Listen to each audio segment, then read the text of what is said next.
Ladies and gentlemen, Seahawks and football fans everywhere, welcome back to the We Talk Seahawks podcast. Thank you very much for joining with us this week. With me today, I have Matt. Matt, how are you? Hello, yeah, I'm pretty good. Yeah, just looking forward to the Super Bowl on Sunday. We're recording this on Saturday evening, so Mm-hmm. just getting ready for the game and getting the food and the drinks in, all the important bits. Good, good. And Get it ready. repping the salute to service gear this week. So Very yeah, nice. So we've got no Pietro joining us tonight. He's a bit busy, but we are making up with it with a very special guest. She's a published author. She's been the Seahawks sideline reporter for over a decade now. She's a lovely, lovely person, and we're very, very grateful that she's taken the time to speak to us today. It is the wonderful Jen Mueller. Jen, how are you? I am well. Thank you for having me. I always enjoy a chance to talk football and Seahawks, and I don't care what the storylines are around the Super Bowl and Tom Brady and Patrick Mahomes. I'd always talk Seahawks any day of the week, even when there's other storylines in the NFL. Love it. It's Super Bowl weekend, which rolled around really quick, as it does every year. It just goes far too quick, and then we have to wait 8 months without football. So enjoy it this weekend, everyone. It should be a really good game. We'll get onto that in a little bit. We'll start off, Jen. I'm very interested in talking a little bit about your career so far. You've been a reporter now and a broadcaster for over 15 years, which is, you probably won't thank me for saying that.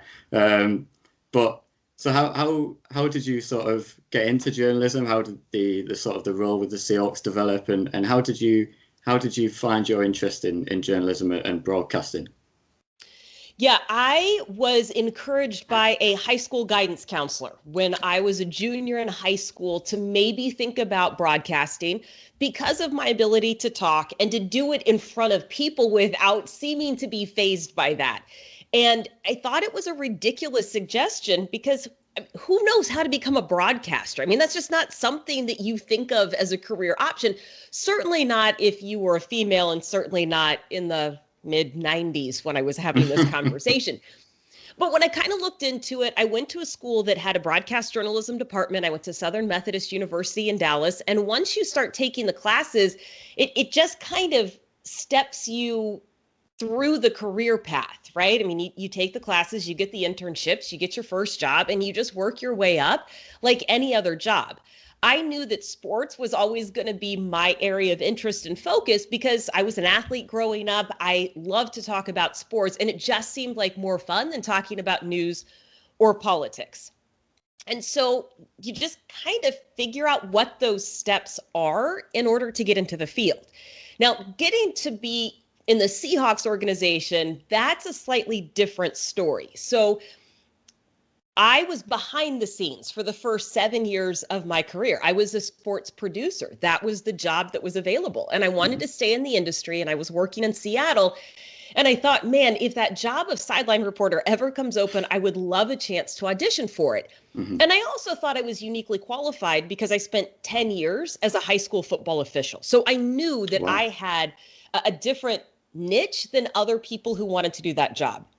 So I used my media credentials as a sports producer to show up at every press conference, every game, every media availability that I could around my full-time gig, right? So I was doing my job at the TV station at the time. Mike Holmgren was the coach. Practices happened early in the day. So I would show up early in the day. Then I'd go and work my normal 8.5, 9-hour shifts. I did that for 6 years. And every year when training camp started, I would tell the guy who is now the person I report to, hey, if anything ever happens and if that job comes open, I'd love a chance to audition. And literally for 6 years, I would say that just so that he knew. And then I showed up everywhere he looked. And as it happened, the sideline reporter before me decided that she was going to move to Utah with her husband, who is the play-by-play voice of the Utah Jazz. And the job came open. I auditioned. And I'm pretty sure by that point in time, everybody already thought I worked for the Seahawks because I was around so much. So it was a really natural transition because I already knew the players, the coaches, the organization, the people that I would be reporting to. So a little bit of a long-winded story of how I got there. Certainly not just like apply for the job and get the job. It was consistently showing up so that they knew that they could trust me if they gave me the job. Yeah. So I mean, it's a thing that sort of, I know it's something that I've been interested in as well, but I think it's such a, as you'll be well aware, especially in sort of the professional sports industry, it's such a competitive field, and such a hard, industry to break into and start doing your own thing in it and making a name for yourself. How challenging did you find it? Or like you say, was it sort of, did it come naturally? Was there obstacles in your way? Oh, sure. And I think you just hit on something that is an obstacle everybody faces when they get into journalism, right?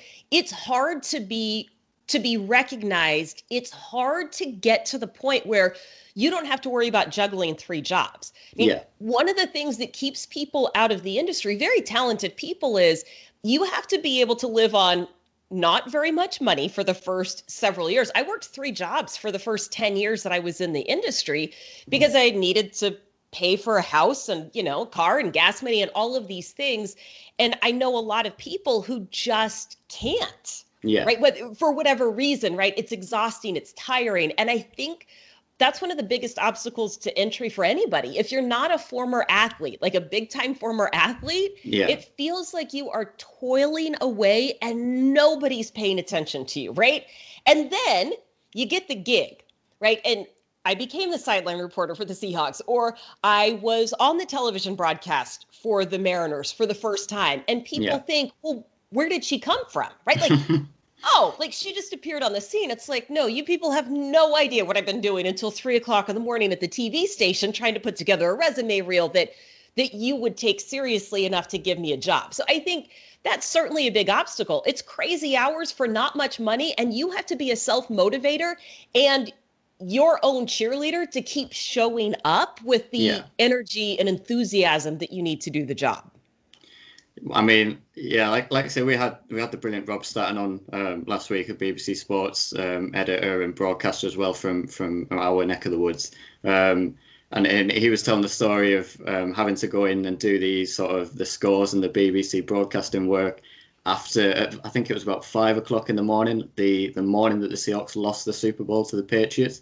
And it just it opens your mind and it sort of opens your eyes, and you think, for us as fans and as sort of consumers of the media, we turn on our TVs, we turn on our radios, and you're just there, you're talking, and we watch you, and it's sort of, you don't see the back, like you say, you don't see the background, you don't see having to drag yourself, like say Rob was full of emotion after that, the ending of that Super Bowl, and then having to go into work, and it's just, it's one of those industries where you just we turn on our TVs on a game day and you're there, and we think that's all you do, and it's like, it's really not, is it? There's so much more behind the scenes that you just touched on.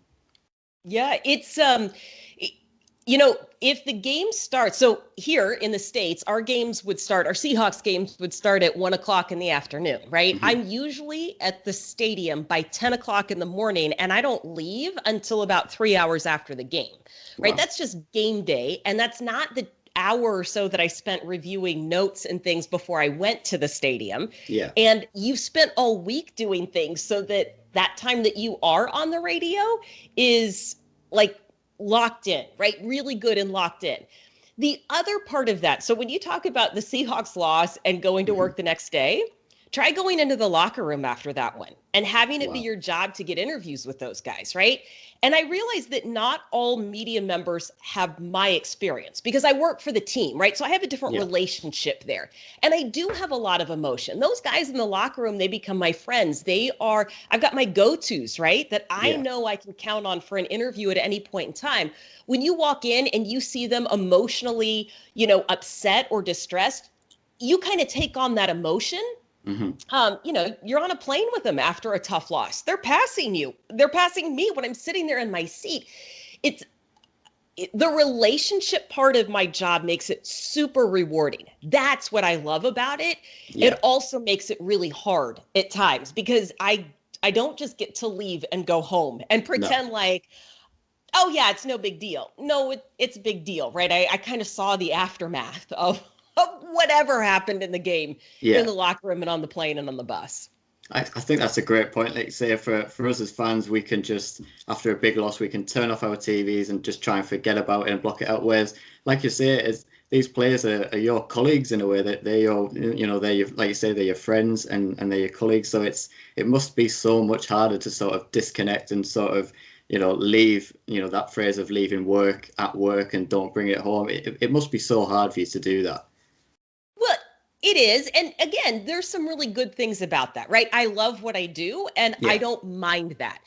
But on the flip side of that, when I hear people talking about a game or a play or a player, it's harder for me not to get riled up about it because I experienced it firsthand. Yeah. Right. I know things that perhaps radio talk show hosts don't, because they weren't there. And so I have to separate from the emotion a little bit. The way that I would separate is I just wouldn't listen to the radio for a couple of days. Right. I'm like, I just don't read that particular article because I don't need to see anything else about the stats or what happened or something like that. Brilliant. Matt, do you want to go for the next question, mate? Well, I just think I might add a little bit onto that about what you said about sort of having relationships with, players and how it can be tough to have a conversation with them sort of after a tough loss or after something's not gone their way. And something that I mean, recently, obviously, we had the playoff game against the Rams, and you've seen in that game, you've seen players like DK Metcalf. He was angry. I mean, you can see it through TV. How difficult is it to talk, like, for example, with that game, how difficult sort of was it to try and talk to the players after that loss and sort of, get an idea of what's going on with them, if that makes sense? Yeah, so that game is interesting. And really, this entire year has been interesting, right? Because nobody was allowed in the locker room. So It became the PR staff's responsibility to put guys on camera or to take them to the podium. And so it's harder to get the full picture because we didn't travel and we weren't in the locker room. And for that game, I was actually hosting the pre and post game show. So I was watching all of these interviews come in from downstairs at the podium. In those moments, and anytime that you're doing virtual interviews, the flow of questions is very different, right? If you're in a normal press conference setting, anybody can ask a question at any point in time. You can kind of talk over each other. You can follow up one question with the same train of thought. When you're doing a virtual interview, we do it on Zoom, and you put your name in the chat and you say that I have a question to ask. Well, the PR staff just calls on you in order, right? So the flow of the conversation is really disjointed. And that, Matt, to your point, makes it harder to figure out what the real emotion is and what really happened, right? Because that conversation just sounds different. And you can't go quite as deep when you are in that type of environment. But if you were to take me back to, let's say, how our season ended last year in Green Bay, or the year before, where our season ended in the playoffs in Dallas, when I have those moments, everybody knows what happened in the game. There's no sugarcoating it, right? And so the best way to approach it is just to say what happened on that, right? And be very specific, right? Look, that you didn't catch the ball when you needed to catch the ball. What happened on that play, right? Mm-hmm. You go right after it, but there has to be a trust that player has with you, that you aren't there to make them look bad. Right. And that's how I ensure that I get interviews, win or lose. And I always joke, in language acceptable for a radio audience. Right. Because I can't have you dropping F-bombs, and I can't have you, saying things that would be hurtful to the team or the organization. But those relationships happen during the course of the week, where they trust that I'm going to do what I say I'm going to do. And if I say, look, I've got 2 questions about the game, and then let's talk about what the team needs to do in the off season. Right? They trust that that's what's going to happen. And I'm not going to try to get them in that gotcha moment. Like, I got you to admit that it was a bad coaching decision. Oh, I got you to make, your teammate look bad. Mm-hmm. That's not what it is. You just try to sit back and listen to their perspective on it and ask questions that allows them to tell the story. Now, you can agree or disagree with what they say, but I'm just trying to give you a venue and an outlet to tell your side of the story, is how I look at it. That makes sense. I'm guessing that must be so tough in a way, like as you say, with language that's appropriate, after a tough game, if the emotions come flooding out of a player, it must be tough for them to also speak in the same way, in a normal manner, as opposed to criticizing, coaching decisions and that sort of thing. So I just thought I'd move on to the next question we've got for you, which is, can you name sort of any personal highlights that you've had throughout your career with the Seahawks? Like, has there been any standout moment? Maybe other than the Super Bowl win, is there anything that sort of really stood out to you that you've gone, damn, that I love my job throughout the course? Was there one moment, if that makes sense? So if it's one moment, and it's funny that you asked that. I actually this week, I don't know that you can see, but behind me, I printed off photos. For the first time ever, I printed off some photos. And of the photos I printed out, there's a picture of Jermaine Kearse, Doug Baldwin, and myself after the NFC Championship game we won against the Packers to send us back to the Super Bowl. There's a picture of Golden Tate and I with our arms linked after most people call it the Fail Mary game. I call it the Hail Mary game, also against the Packers. There's me and Pete talking, and the Super Bowl was awesome. I was there for the Beast Quake. Like, any big moment that's happened in the last 12 years, I have been there and done that. Wow. But the coolest personal moment for me was actually the game last year in Green Bay that we lost in the playoffs. It was Lambeau Field. I worked a handful of games at Lambeau Field. It has never snowed during a game that I have worked at Lambeau Field. There's been snow on the ground. It snowed before the game, but Lambeau's a pretty magical place. And we had gone inside, we were doing our interviews, and I came back out onto the field. I needed to shoot some stand-ups for Seahawks.com. And it had started snowing on the field.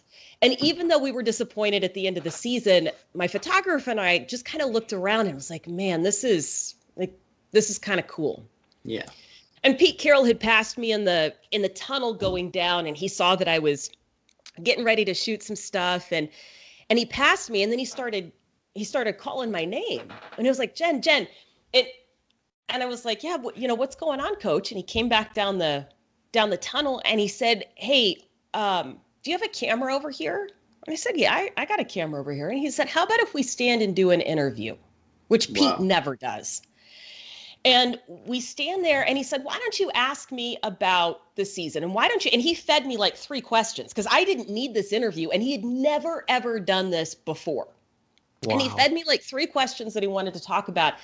And he and I were both tearing up during this interview. And after it got done, he just said, I heard you talking, and this is a special place. And why don't you just soak it up for a minute? And I wanted you to enjoy this on the field with me. And so, just Pete recognizing that.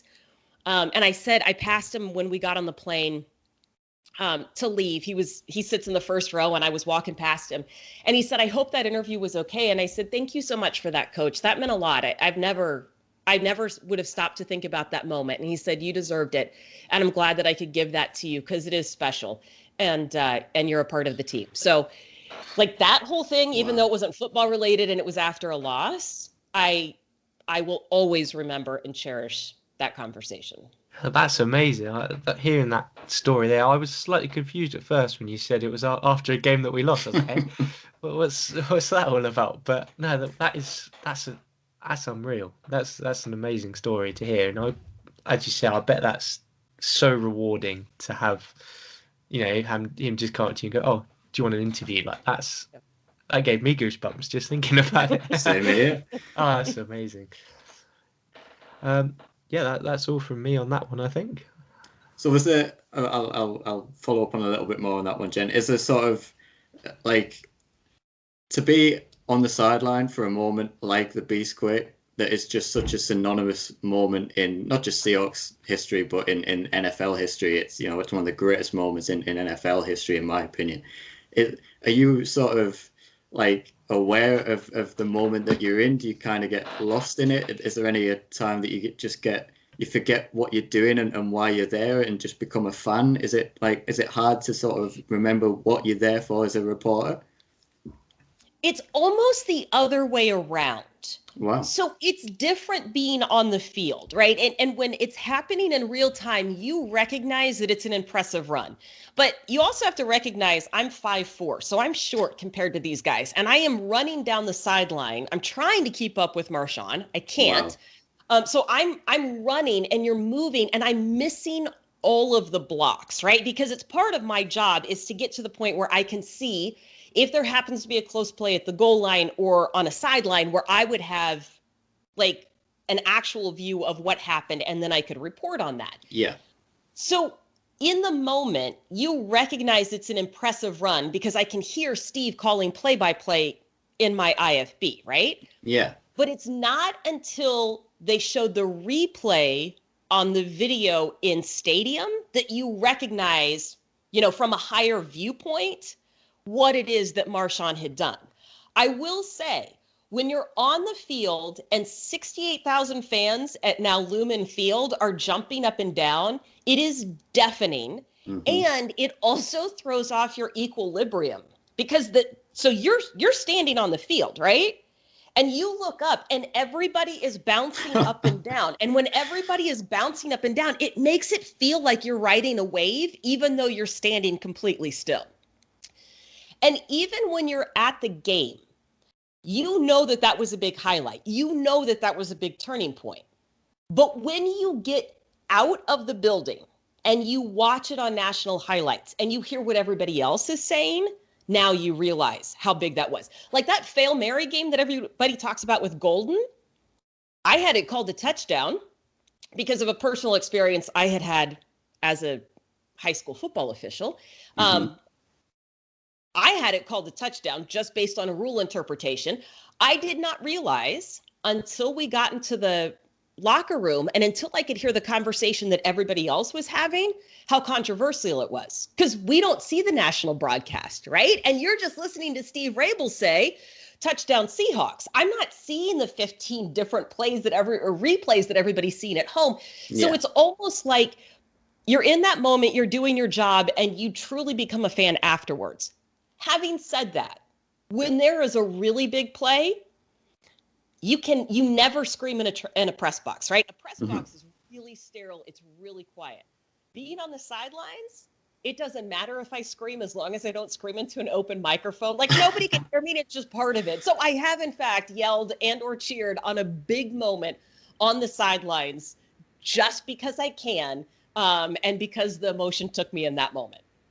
Wow. I mean, like I say, I don't know how I would sort of, I'm trying to think back to sort of big plays. Like say, you've got the beast mode run, you've got the amazing catch by Lockett against the Rams. Just like any sort of big play, if I was sort of in your shoes, I don't know how I would restrain myself from running on the field and jumping with them. And it's like, it just must be so hard to like say, or like even in an interview situation, if you know that this person's just and you can feel this emotion in you and you just want to jump for joy and scream in excitement. Is it hard to restrain it at times? Okay, so two things about that. One, I learned when I covered a no-hitter in baseball. The first no-hitter I ever covered in baseball was a combined no-hitter. And I didn't recognize it because it was a combined no-hitter. It took like 6 pitchers, and that's a really unique way to get a no-hitter if we're talking about baseball. And I listened to my interview questions afterwards, and essentially it was exactly what you're saying, James. It was a lot of, oh my gosh, how cool is this? Like, I felt like that's what I was saying over and over again. And I went back and I listened to it. I'm like, I sound like an idiot. And that was not a good interview, right? Totally emotional. The guys, they gave okay. They were excited, right? They gave okay answers. But I thought, man, as a reporter, I didn't do a good job of giving more insight with that question and with that answer, right? So I've always kind of kept that in the back of my head. So when you ask, is it hard not to get caught up in the emotion? Well, I don't want to sound like an idiot when I do the interview. So I'm trying really hard to get a question that, again, gives them a chance to tell the story.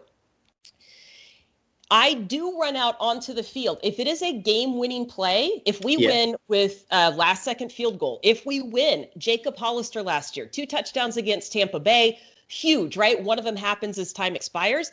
I do bust my butt to get to the other side of the field.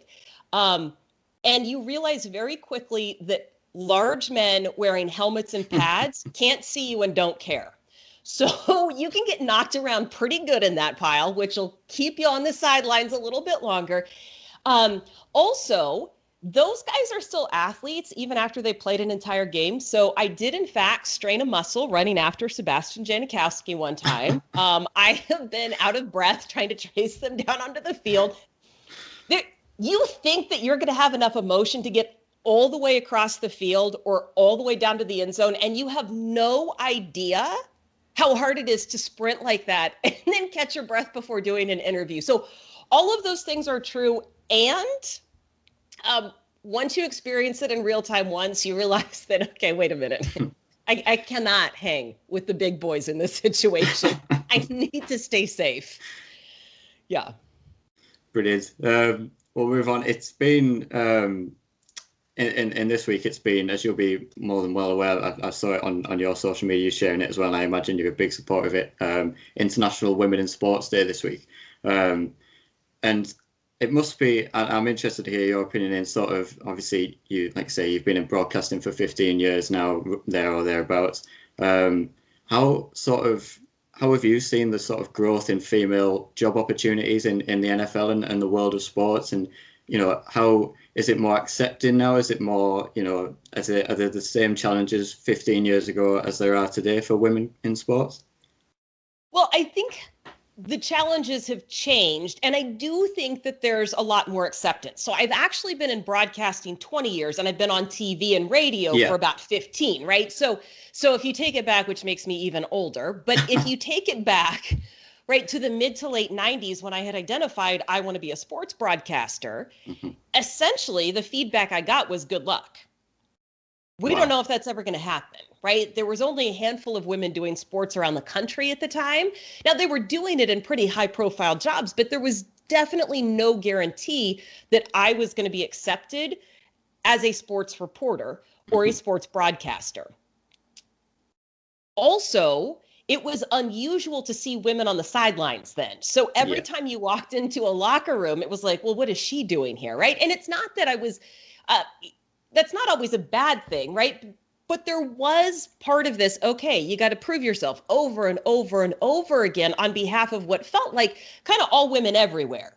Yeah. Now, when I go into a locker room, not only have I been doing this long enough where there's always people in the locker room that know who I am, but these guys, they don't know what it's like not to have a sideline reporter. They don't know what it's like not to have a female sideline reporter. They don't know what it's like not to see women anchoring SportsCenter or anchoring local sports. They don't even bat an eye. They think that this is normal, which is good. And that makes it easier to have conversations and easier to build relationships.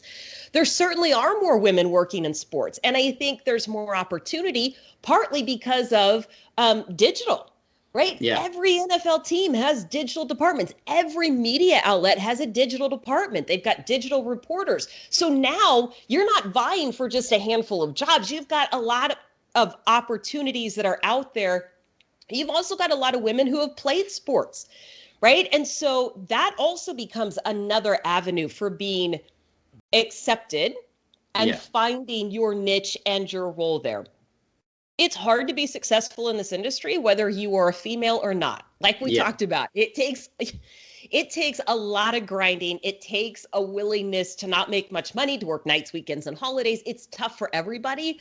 I do like what we're seeing as far as more women, and just look, whether this ends up to be your dream job or not, because people get into this industry and figure out, I don't really like being away from my family every weekend during football season or whatever the case may be. Mm-hmm. Just seeing that there is a path makes a huge difference. You can decide after you start going down the path that it's not for you. But unlike when I attempted to do this in the mid 90s, I couldn't figure out what the path was. I kind of felt like, well, shoot, I'm winging it, right? We'll see what happens. I'm kind of winging it. I'm making the best guesses and best decisions that I can. But if I can help show somebody what their path could be, that's where you're going to open up more doors for opportunity later on with whatever women want to end up doing in sports. Yeah, absolutely. And before we move on to our next topic, is there sort of if there are any sort of young women or anyone, like you say, trying to sort of forge their career in sports and make their way into sports now, is there sort of one piece of advice that either you've been given or you would advise someone yourself that you would say, right, this is, if you're going to do it, then, you know, this is my advice to you? What is there a sort of a key thing that you would pass on? Yes.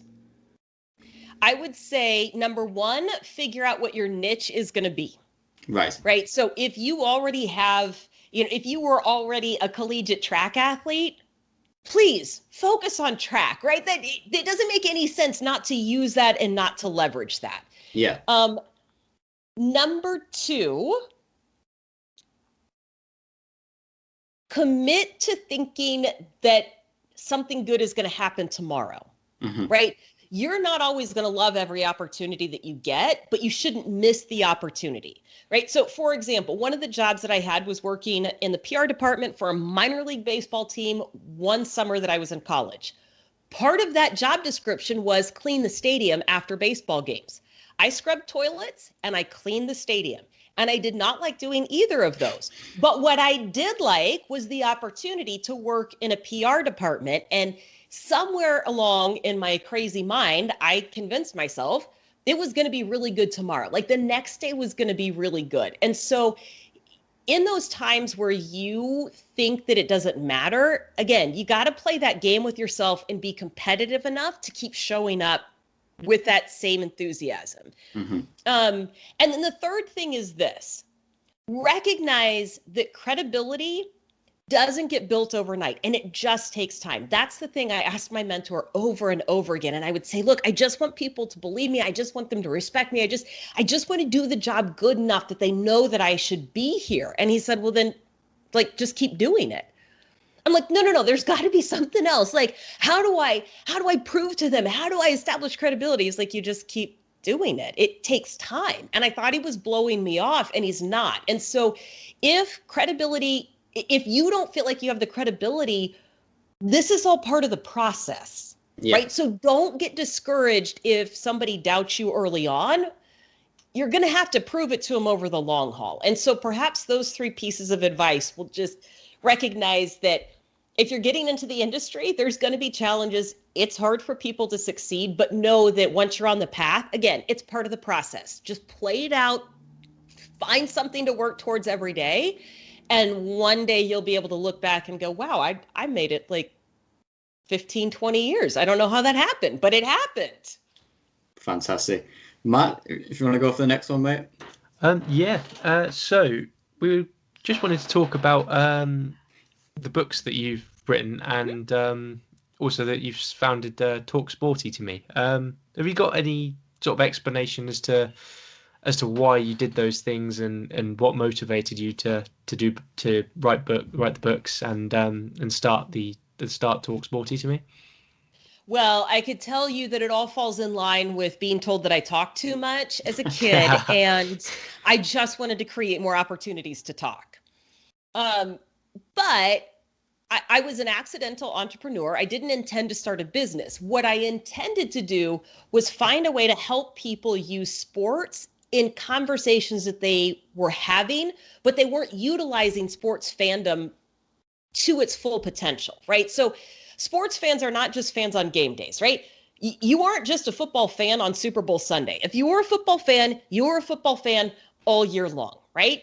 And so that means that there's an ability to connect with people relating to football and sports all year long. If you aren't using that to build your network and to build business relationships, you are missing a big opportunity. So it really started off with, here's a way to help people. This is my expertise. I see things a little bit differently. Let me give you some tools that will help with your communication skills. The other part of it is, when you have been told good luck your entire career and women don't belong in sports, I don't hear that now, but when that's what I heard, right? Yeah. Coming out of college and first in the industry, I always wanted a backup plan. I know that the chance is high that my usefulness on TV, they're going to think that I've outlived my usefulness before I want to stop working.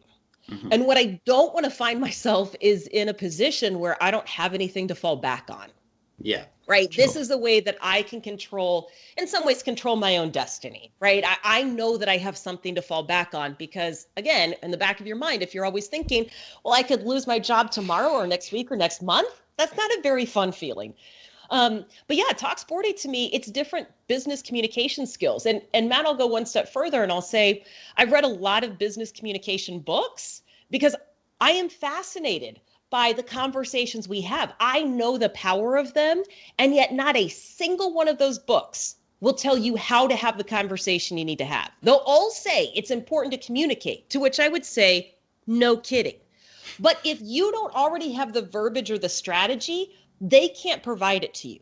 I can, because this is what I do for a living. And it has to be strategic because those post-game interviews we've talked about in the locker room, they're 3 questions long or they're 4 questions long.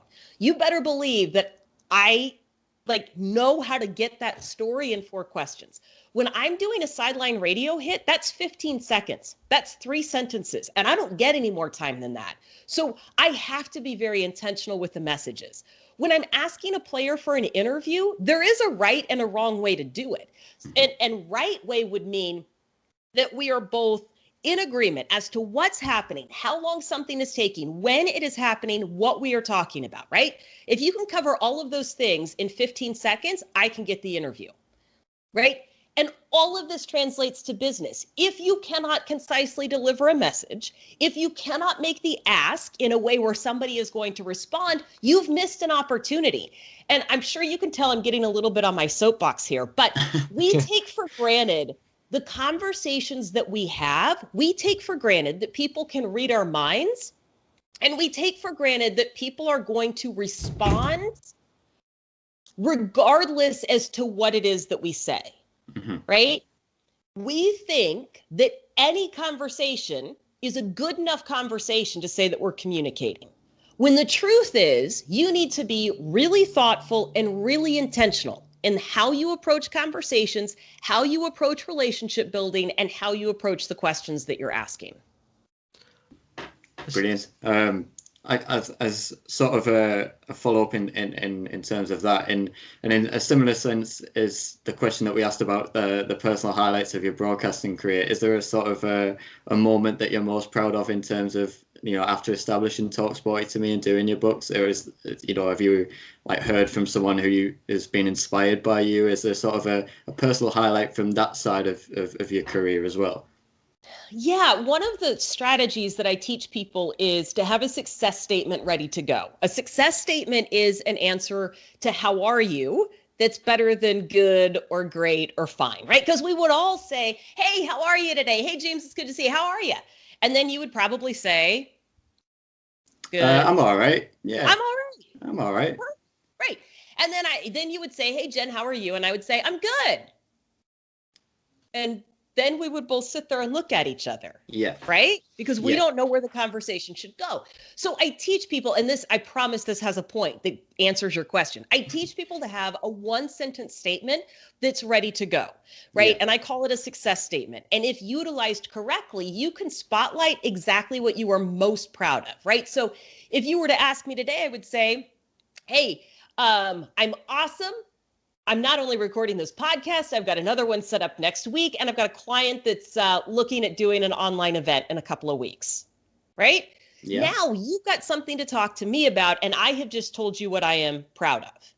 When you do this with a manager or boss, it changes the way people see you and your value, and it allows you to advocate for yourself on a daily basis. And I have heard from a number of people, women in particular, who have found this strategy to be very helpful. And that is gratifying. When they feel like they have a way to have that conversation about what they're doing at work without feeling like they're bragging about it, or without drawing, a large amount of attention to themselves, but just highlighting, I just kicked butt on this job, right? Mm-hmm. And to hear from them saying that made a difference in how I perceived myself in a performance review. That allowed me to ask for more money. That allowed me to ask for a title increase. That allowed me to ask for more responsibility. To hear something like that absolutely makes me smile. This week I got emails on I've got a new video series called Asking Better Questions.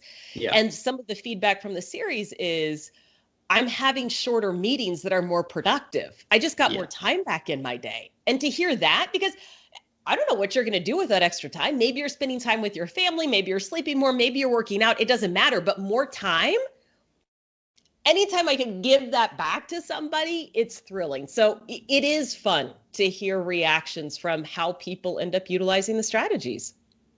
That's fantastic, Jen. So we'll move on to our last sort of question, and then we'll get on to the sort of community questions that we've had sent in by all you lovely people.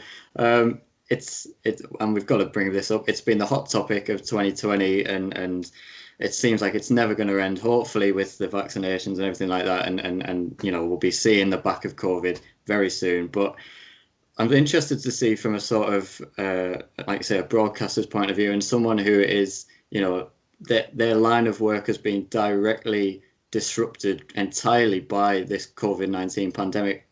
You know, has it been even more challenging than you initially thought it would? Have you had the same level of job satisfaction? You know, how has COVID impacted you this year?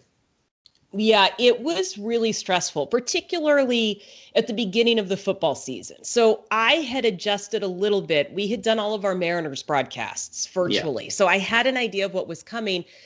But with the guys in the Seahawks locker room, I'm used to having in-person conversations with them, and I'm used to traveling on the plane with them every week. And there was a fear that I would be forgotten in the whole thing, right? If you're not top of mind, if you're not being seen, you know, what happens? Then how am I going to get interviews? How am I going to build relationships? And it took me a little bit to figure out that even though I couldn't be in the locker room, and I would stand up, I don't know if you've ever seen pictures of the Seahawks training facility in Renton, Washington. It's called the VMAC, and there's a huge berm. So there's a huge hill. Yeah. And I was allowed to stand on the hill at practice and watch. And, you know, sometimes they're practicing on a far practice field. And I'm sure I looked like a little ant to these players standing on the hill. But I showed up every day that I was allowed to be there. And then I started running into these guys. We would get COVID tested. I was in the NFL protocols. And I would bump into these guys when we were getting COVID tested in the morning. And I would say, oh, man, boy, I miss seeing you. I miss talking to you. I miss seeing you. And they would say, oh, but we see you. We see you standing out there. And I thought, wow. Okay, there are different ways to build relationships, right? And my stress over can I still maintain and build relationships started to subside, because even though it didn't look the same, once I figured out that it still mattered that I was showing up, whether it was on our press conferences where they could see my face and I was just a face and, you know, 20 other people, I started to relax in knowing that they weren't going to forget me. They were still going to talk to me, which is really what this is all about, right? If you don't talk to me, I can't do my job. And now I'm starting to worry about job security at that point in time. But also, we broadcast every game from Lumen Field, formerly CenturyLink Field, right? That means that away games, we were watching it on the same TV feed that you were watching it on and calling the game off of that. Really hard to do sideline reporting that way, right? Really hard. So job satisfaction from could I contribute enough to that type of broadcast? That was hard for me. But job satisfaction in other ways, knowing that I could reach out to guys during the course of the week and still get good information that could be used somewhere in a broadcast. Does that make sense? Yeah. Right. Absolutely. I'm not observing the same thing, but I still found a way. It was a challenge, and it's nice to have a challenge when you're 15 years in, right? Yeah. I still found a way to do that. So it is not the same. And I can't wait for it to go back to the point where we can do these interviews in person and when we can see people in person. But there is some satisfaction in knowing that we could adapt, we figured something out, and we were still able to give fans a pretty good experience during the course of the year. Yeah.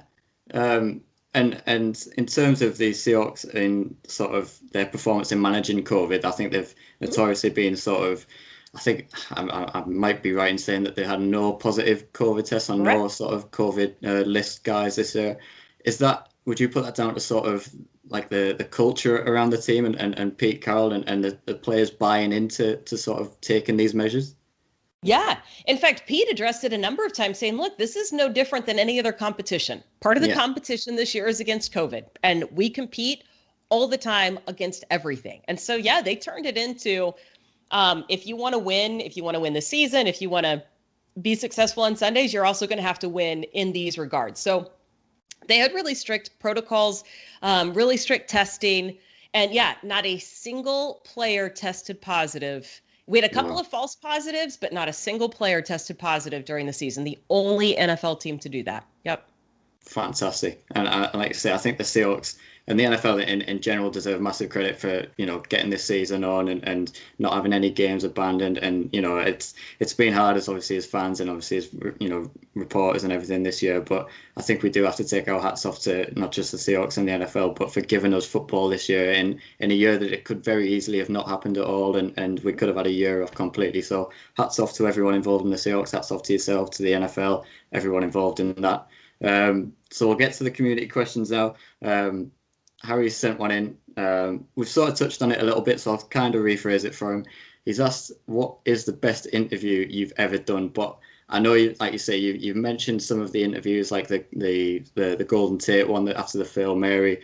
Is there a sort of a little add-on to that? Is there one interview that you could, redo or relive again? Is there just one that you would love to do again? Well, so if I had to pick one interview in my entire broadcasting career, it's Felix Hernandez after his perfect game. But since we are talking about football, you might want a football one. It's the Doug Baldwin-Jermaine Kearse interview after that NFC Championship game against the Packers, where Russ had thrown 4 interceptions, and then it was the 5th time he targeted Jermaine that he actually makes the catch. We win the game. That was a crazy couple of minutes. There's a couple of things about the end of the game. That is the only time, and I'm smiling as I say this. So Doug Baldwin is one of my go-to guys, was always one of my go-to guys in the locker room, right? I was trying to get to Jermaine, who had just made the game-winning catch. I nearly got taken out by 4 camera guys who were also trying to get to Jermaine. So I see Doug. So I stop Doug. And I'm asking, what was it that Russell Wilson said on the sidelines right before, going out there for that game-winning drive? Yeah. And Doug dropped an F-bomb. It is the only time that has happened in an interview I have done, and it was being done live. And you talk about emotion in that moment, and I did not think that was going to happen. So I had to apologize to the audience, and I had to, it's clearly very emotional. We apologize for the use of inappropriate language, sort of thing. But Doug continued the interview, and he continued the interview to the point where Jermaine came over. And so then I was able to actually talk to Jermaine right after he made the game-winning catch. And somebody snapped a picture, and that's the one that I have in my office. But yeah, that one was pretty fun just for the emotion and just the, it's just the immediacy of being right there. Yeah. The other part of that is there was a guy named Chris Matthews who had actually recovered the onside kick.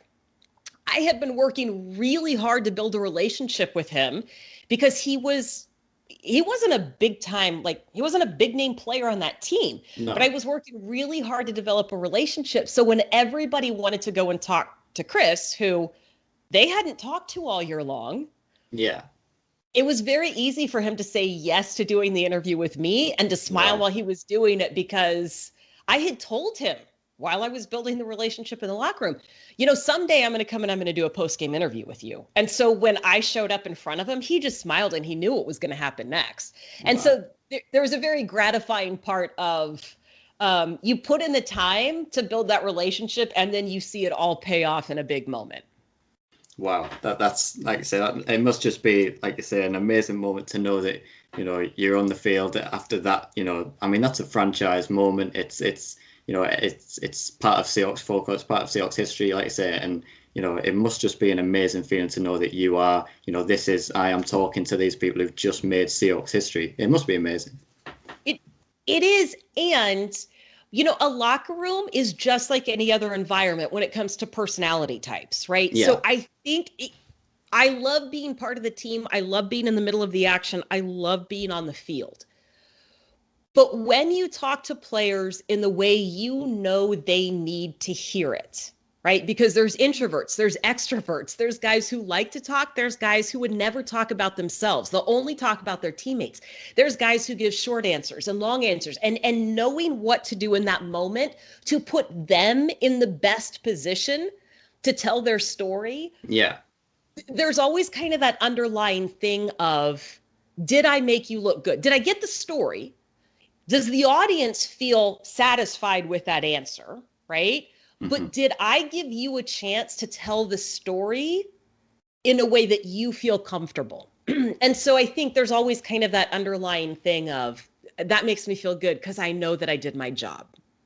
Absolutely. Like I say, there must be, like you say, it's not just a case of just turning up with these guys, handing the microphone to them and asking them questions. There's definitely, I think from what you're saying, that there's an art to it, and there's an art to sort of knowing who you're interviewing, being aware of who you're interviewing, like you say, with someone like Chris, who was maybe a bit hesitant, a bit quiet, like say, not having as much of the spotlight on him, and all of a sudden all of the media want to talk to him. It must be, like you say, to be aware that, I shouldn't ask, say, Doug Baldwin this, but I can ask Jermaine this, and it must be sort of, not just, like you say, handing the microphone to someone and just, rattling off questions from a sheet of paper.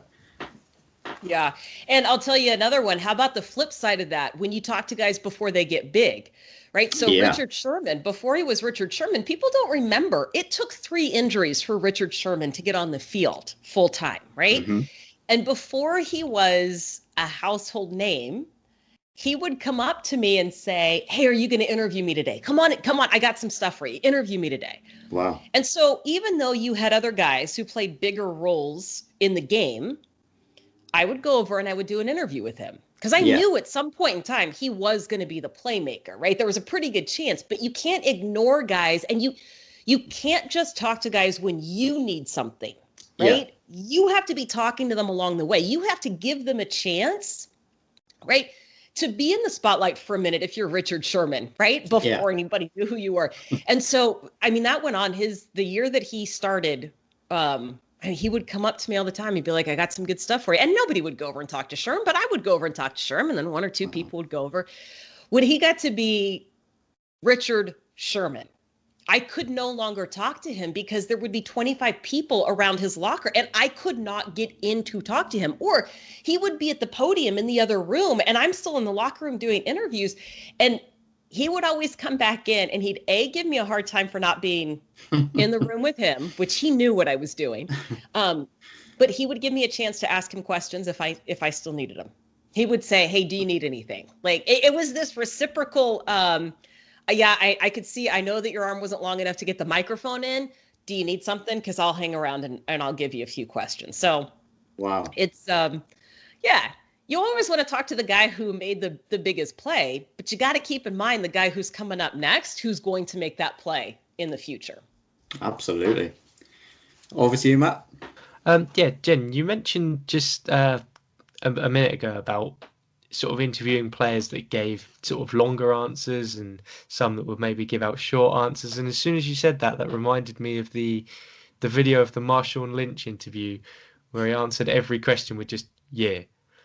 Did you have any involvement with that by any chance? Yeah, in fact, I think that was the first time. The one, wasn't that the first time that he had the same response to every question? Yeah, I think so. That was my interview. I did start that interview. Really? And here's what surprised me about that. Marshawn and I have a great relationship, and he used to give interviews that were fantastic. I mean, he is a smart guy. He loves football. He loves his teammates. And when he first got traded to the Seahawks, we would do regular 3 to 5 minute interviews after games. And then that relationship changed. So it did surprise me when he answered every question with yeah. And I did ask the first 4 questions in that interview. And then I broke away and I let everybody else, because I knew that we weren't going to run that in our post-game show, right? Yeah. As a team reporter, I knew we weren't going to do that. Also, when it became clear that that was Marshawn's approach, like that's how he was going to handle it, he and I would talk during the week at his locker, typically not about football stuff, But I no longer would try to interview him after the game because I can't make him talk, right? I can ask a great question, but I can't make him give an answer. And there was 52 other guys in there that I could talk to. So I just took the approach of I'm going to ask all the teammates about Marshawn because he didn't want to talk about himself anyway.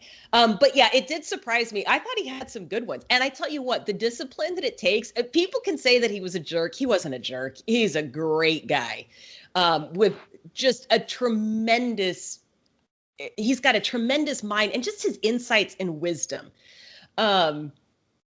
It takes a lot of discipline to do that though. I would look back and I would laugh and I thought it was kind of funny, but yeah, he was a unique personality in those interviews. For sure. Yeah, that's what I've always wondered about. Obviously I didn't know it was yourself that was a part of that interview, which is why I just asked that one. But yeah, that must have been such a difficult conversation to have. It was just bewildering because again, if you're not expecting it, you're like, well, what am I supposed to do? Is it my questions? Did I do something to make him mad? Like, sure. What's going on? And then you realize that he's doing it to everybody else. You're like, okay, well, it's not just me, and I don't know what happened, but okay, we'll just let him do what it is that he's gonna do. So. Yeah. But, if you talk about long answers, short answers, I kind of thought you were going to tell me, Jen, your answers are too long today. Which not at all. Not the first time I would have heard that. But right after a loss, you don't expect guys to be overly chatty. So you better have your questions like ready to go because it's probably a rapid fire interview, right? So I have to know that going in. Okay. What are these 3 or 4 questions that I can ask? If he gives me a 15-second, if he's really short, do I have another one to go to? How am I going to handle this if I get a 1-word answer, right? You kind of have to know that and be aware because those conversations can get awkward really quickly. I can imagine. So I've got a question here from Janar. Sorry if I've butchered your name. And they've asked about what you feel about the Seahawks changes at offensive coordinator. Obviously, we've parted ways with Shotty, and we've got, I can't remember his name. Shane Waldron. Shane Waldron, that's it. Thought I'd know that one. Just wondering on your thoughts on that. We talked to him earlier this week, and it seems like his philosophy is right in line with Pete, and it sounds like it's right in line with Russell. And, I think when you first look at the system that he came out of with the Rams, it seems counterintuitive when you heard Pete say, we want to run the ball more. And then you take a look at the Rams and you see what they had and how much they threw the ball. But really, that Rams offense is pretty balanced. When you take a look at run to pass, just ratio in a game. And I do believe that if you are able to disguise the looks, which is what the Rams did so well, they would run 5 different plays out of the same formation. I do think that benefits the offense in general. And I heard a conversation this week about how that system, and we don't know if Waldron's going to completely do what the Rams did. You got to remember that he coached under Belichick. He's got other experiences here. He coached the Washington football team. This is not like it's the only system that he's ever known. So he's going to create his own offense. But the Rams scheme was designed to make it easy on the offensive linemen because they're in the trenches and they work their tails off during the game. If that's the case, then I like where this is going just in general, right? With the talent up front, doesn't matter who your running back is going to be. You've got some question marks as to who your number 3 and number 4 receiver are going to be next year, but you can put Tyler and DK in good positions. I don't think that this is about being creative, which is what I've heard a lot of people say. I do think it is about trying to maximize some of the talent and making sure that you're on the same page, right? To hear Shane Waldron say it's all about the ball, which is what Pete says all the time. That wasn't Shane just coming up with that on his own or mimicking Pete. That really is his philosophy. I think that bodes really well for the relationship, especially when the decision to part ways with Brian Schottenheimer was listed as philosophical differences, right? So if you're in alignment philosophically, it should mean good things going forward. But who knows what's going to happen, I guess. At the moment, I like the interaction with him. I think that there could be some good things ahead for the Seahawks offense. That's what we like to hear. We'd love to hear that. Next question is from Eamon again. So if I'm not pronouncing that correctly, my friend, he's asking, what are the players like on the sideline, and who are the biggest sort of characters and leaders that you've come across so far? I can imagine Marshawn being one of them. Marshawn, Doug was pretty vocal on the sideline. On defense, Bobby Wagner. Man, if Bobby Wagner ever calls the huddle on the sideline for the defense, you know that you're in trouble. Like, he is mad, and he is going to get you in line. Like, there's just no question, right? He's a great one.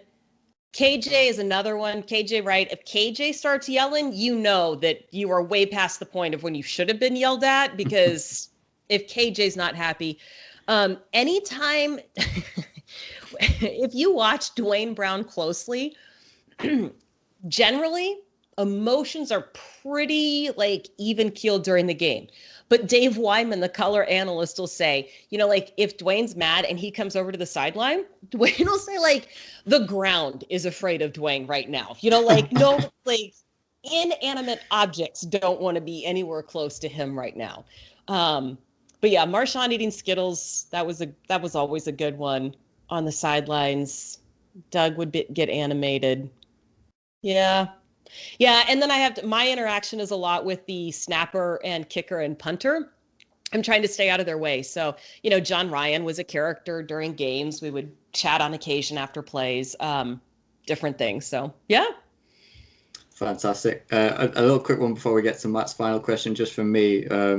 I mean, he's an absolute hero of mine in the Seahawks world, and I think he'll be a hero of every Seahawks fan out there. Mr. Steve Rabel, we've touched on him before. Just how is it, like, how is he sort of, obviously we know how animated he gets during the games and on the calls, you know, it's some legendary calls, like I say, but outside of the broadcasting booth and sort of when you just sort of sit and chat with him, is he as enthusiastic? I mean, I can imagine he is, but just what kind of a guy is Steve able to work with? He's fun. I mean, he's one of the things that I miss most about this year is having a glass of wine with him at dinner the night before a game, or when we would get into a city, we would generally go down and have a whiskey, you know, kind of a nightcap. Everybody on the traveling party would kind of just, you know, have a cocktail before they went to bed. He tells great stories. He is super smart. Remember, he was a news anchor for so many years, so he can talk about a lot of different subjects. Very gracious, incredibly gracious. Yeah, and just, he's a good friend. He's not as crazy over the top animated, but he's funny and he laughs and he has a good time. And so he is a perfect dinner partner. So if you're trying to get like a good dinner party going, he's somebody that you would want to invite to keep that conversation and keep those laughs going. Oh, I can imagine he'd be. So I would listen to Steve Rabel tell me stories until he had no more to give. I mean, like you say, from a player, from a broadcasting, he must just have endless amounts of stories. And like I say, I can imagine him just being this larger than life character that, you know, we see in the broadcasting booth and outside of it as well. What an absolute legend he is. Matt, do you want to go for the final question, mate? So I've got one question here from Ristian, and they've asked, did you get a Super Bowl ring? I did get a Super Bowl ring. I did. And I cried when I opened the box and they gave it to me. Wow. Yeah. It is hidden safely in the house. I don't pull it out often. I did pull it out this week because it was the 7-year anniversary of winning that game in New Jersey. It has my name on it and where the number. So the players had their jersey number put on it. And then for any of us who got rings that were not players, they put a 12 on one side of it. So that's great. Yeah, I do. I would love one. I love a Super Bowl ring. I have to get myself on the Seahawks at some point, he says. And I mean, I like hearing what you said about Shane Waldron as well. His making things easier for the linemen. I mean, I play offensive, so I'm an offensive tackle for my uni over in the UK. And obviously it's a completely different level. But it shows sort of, I guess, the fact that the game's played over here sort of shows how big the NFL is in the UK as well. So I was wondering on sort of what your thoughts are on the international games. Obviously, we didn't have any this year, and I mean, I was unlucky enough not to go to the Seahawks game over here a few years ago. But I did go to the Rams game against the Bengals last year, and I know the atmosphere in there was incredible, with all the fans of the different teams, which I suppose is something that you don't get at an NFL game in the States, if that makes sense. Yeah, it was really interesting when we were over in London a few years ago. First of all, I love travel and I love international travel. So for me personally, it was awesome to be there. But to your point, right, it tends to be more of football in general or the NFL in general. I think what we were surprised at with that Seahawks game against the Raiders, even though the Raiders have a huge brand, right? There were a ton of Seahawks fans there. And we found out that the Seahawks fans are like everywhere. And they're not just passing fans, right? They didn't just get a jersey because the Seahawks were in town. There are fans who watch religiously, as you know, but we found that there's a huge fan base in Germany. There would be people coming up to us at events, saying, oh my gosh, we watch you from all over the world. And it was crazy to see just how many people love the Seahawks. It's cool to see people getting into the sport. I love football. I know that it gets a bad rap for health and safety issues, but I love the game. I love the strategy. I think it's really cool. Sometimes it's hard to watch those international games just because of the time difference here, right? And I'm already a stadium and there's so much going on. But I think it's cool to be able to bring that to fans around the world when they're watching and they can actually then see it in person, in their stadiums, in their countries, in real time, right? And not watching, like the Super Bowl at midnight. They can actually watch it in the time that they should be watching football in their stadiums. I do have to say that there is something that hits different about watching the Super Bowl at midnight over here. It's great, staying up until stupid time in the morning, having probably a few too many drinks and watching a game of football at that time. It is, I suppose it's something unique that we don't really have with many other sports that we watch in the UK. It's great fun. I mean, obviously, I'd love to make the trip over to Seattle one day. Hopefully it'll happen soon. But I think there is something unique about the way Brits and Europeans and everyone who's not from the States consumes football. I think obviously there's a lot of commitment to stay up till God knows when. Like, some of the Sunday night football and Monday night football games for you guys kick off at 1:20 in the morning for us. So I watch. I'm a massive fan of Red Zone myself, and I've praise Scott Hansen every week on this podcast. And I'll quite happily sit through the good old 7 hours of commercial free football. Had to drop that one in there.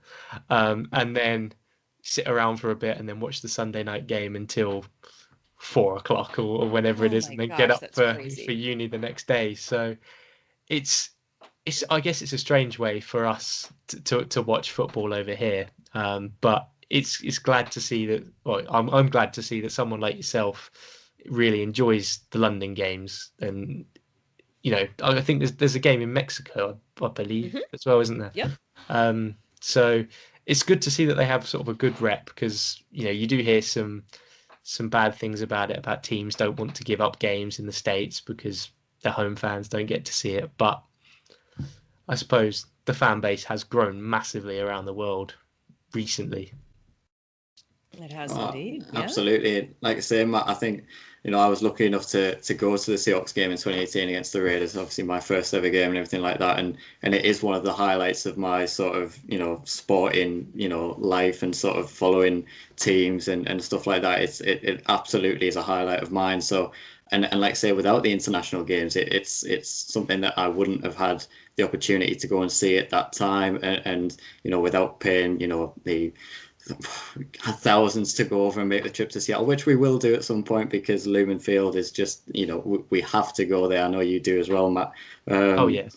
But it's on the international series, sort of, it's a bit of a hot topic for the past few years about whether a UK franchise would work in the NFL.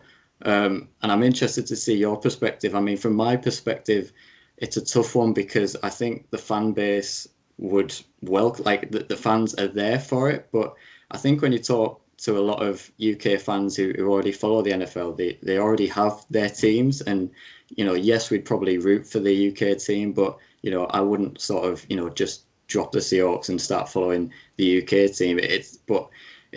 And then obviously you've got to work out the logistics and everything, and how would they play, the games in the States and everything like that. So I'm interested to see your perspective on whether you could see a UK franchise or a European franchise working in the mainstream NFL.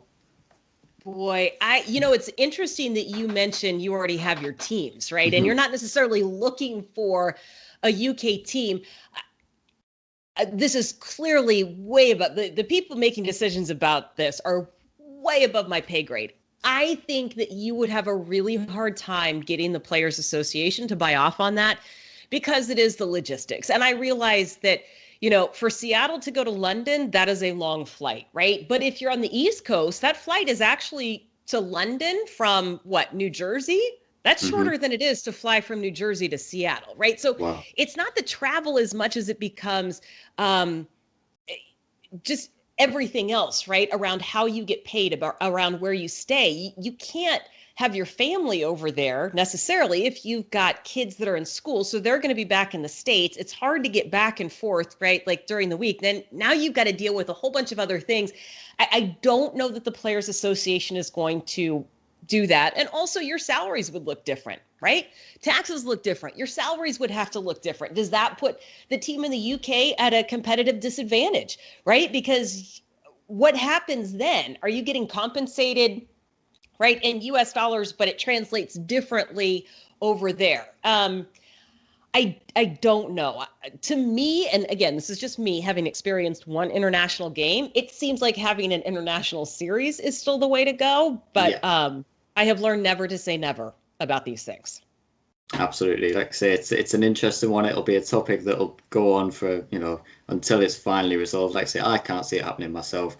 But long live the NFL International Series. I can't wait. Obviously, it was muted that the Dolphins were going to come over and play that game this year, and that never happened. So hopefully we'll get some more next year. Matt, do you want to go for another question there, mate? Oh, yeah. So I've just had one more thing that's just popped into mind.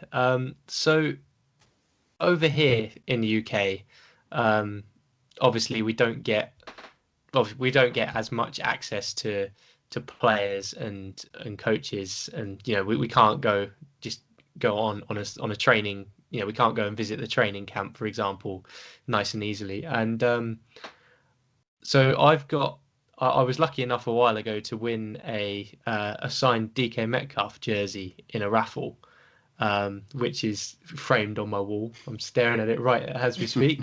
And I was wondering, sort of with yourself, Jen, is there any sort of, obviously, where it's in a line of work, where you're working, do you ever sort of go to a player and say, would you mind giving me an autograph, per se? I know that sounds a bit strange, but does it?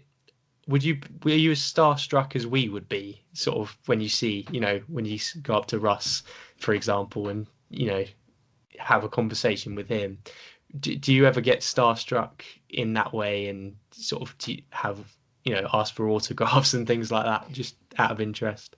No, I don't ask for autographs, and I don't get starstruck over the current players, because to me they've always been colleagues, for lack of a better word, right? But yeah, when you're working, it's just people that you work with, right? And to me, and this is not knocking autographs, right? I don't have a whole lot of places to put them, but the thing that makes it special to me, it's having the picture, right? It's sharing the moment. The autograph doesn't match the moment for me. And so the few things that I have autographed are actually not even football items. I have a couple of baseball items. I have Kevin Durant basketball.